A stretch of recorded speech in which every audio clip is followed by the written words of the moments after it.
சௌமியா அன்புமணி எங்கு போட்டியிடுகிறதோ அங்கு அவரை எதிர்த்து வேல்முருகன் போட்டியிட வேண்டும் என்று சொன்னார்கள். சொன்னது ஒரு மூத்த அமைச்சர்.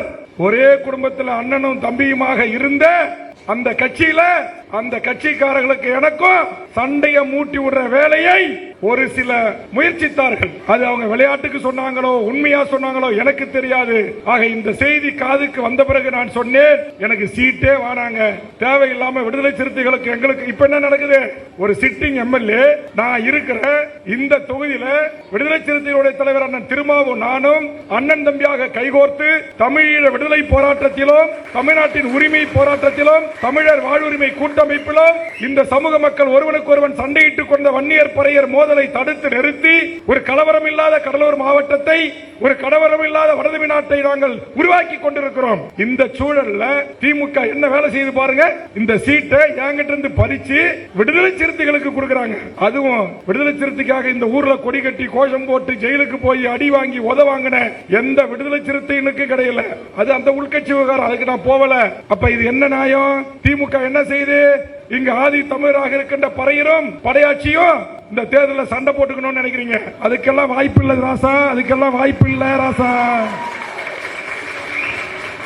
கடந்த தேர்தலை எப்படி நான் கிராமப்புறங்களிலும் ஆதி தமிழர்கள் வாழ்கின்ற பகுதிகளிலும் வாக்கு கேட்டு வருகை வந்த போது வாஞ்சியோடு எனக்கு ஆளுயர மாலைகளை அணிவித்து அண்ணன் திருமாவர்களின் உயிரின் உயிரான விடுதலை சிறுத்தைகள் தங்கள் தோளில் சுமந்து எனக்கு வாக்கை வாங்கி தந்தார்களோ, அதே மாதிரி ஆயிரம் என்ற இஸ்லாமிய உறவுகள் அந்த பூத்துகளிலே 90% வாக்குகளை எனக்கு அளித்து என்னை வெற்றி பெற செய்தார்களோ, அந்த நல்ல உள்ளங்களுக்கு இந்த நேரத்தில் மீண்டும் ஒருமுறை இருகரம் குப்பிய நெஞ்சார்ந்த நன்றியை காணிக்காக்குகிறேன். நான் இந்த தேர்தலில் பண்டூட்டி தொகுதியில் போட்டியிடுகிறனா அல்லது தமிழ்நாடு முழுவதும் பயணங்கள் மேற்கொண்டு என்னை அவமானப்படுத்தியவர்களை, என் சுயமரியாதைக்கும் தன்மானத்திற்கும் இலக்கை ஏற்படுத்தியவர்களுக்கு ஒரு சரியான பாடங்களை எதிர்காலத்தில் புகட்டுவதற்கு தமிழக வாழ்வுரிமை கட்சியை கட்டமைத்து தமிழ்நாட்டில் தவிர்க்க முடியாத ஒரு மாபெரும் சக்தியாக தமிழக வாழ்வுரிமை கட்சியை உருவாக்குவதற்காக பயணம் மேற்கொள்கிறேனா என்பதை அதிகபட்ச 24 மணி நேரத்திலே நான் அறிவிக்க இருக்கிறேன்.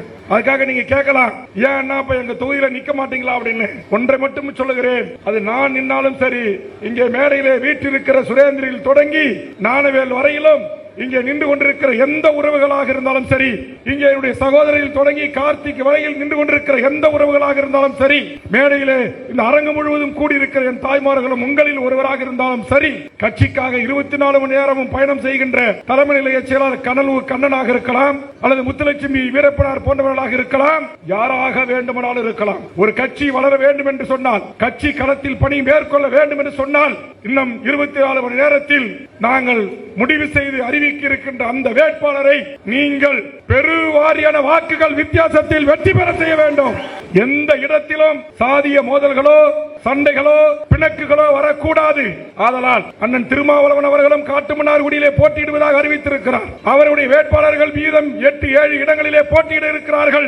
ஒருவருக்கொருவர் பரஸ்பரம் ஒரு புரிதலோடு அவர்கள் கட்சிக்கு வாக்கு கேட்பார்கள், நாம் நமது கட்சிக்கு வாக்கு கேட்போம். நாம் நம்முடைய தலைமையிலான ஒரு அணி அமைத்திருக்கிறோம்.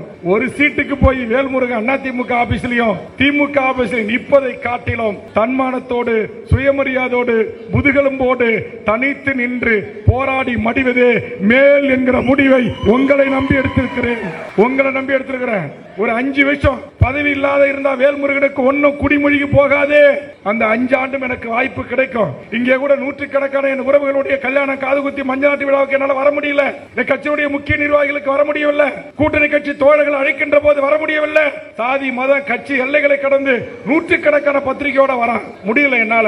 காரணம், இந்த கட்சியை கட்டமைப்பதற்காக இரவு பகல் பாராமல் ஓடிக்கொண்டே இருக்கிறேன். ஆதலால் பதவியை வாய்ப்புள்ளவர்களுக்கு வழங்கிவிட்டு தேர்தல் பணிக்காக தமிழ்நாடு முழுவதும் பயணம் செய்து தேர்தலிலே கட்சி கட்டமைப்பை உருவாக்கி தமிழ்நாடு முழுவதும் கன்னியாகுமரியில் தொடங்கி கும்மிடிப்பூண்டி வரையிலும் சில இடங்களிலே வலுவாக இருக்கின்ற இடங்களிலே தமிழக வாழ்வுரிமை கட்சிக்கென்று சட்டமன்ற உறுப்பினர்களை தேர்ந்தெடுக்கின்ற அந்த கட்டமைப்பு பணிகளை நான் மேற்கொள்வதற்கு கட்சியினுடைய உயர்நிலை குழு நாளை முடிவெடுத்து எனக்கு அந்த வாய்ப்பை வழங்கினால் அதை நான் செய்வதற்கு தயாராக இருக்கிறேன்.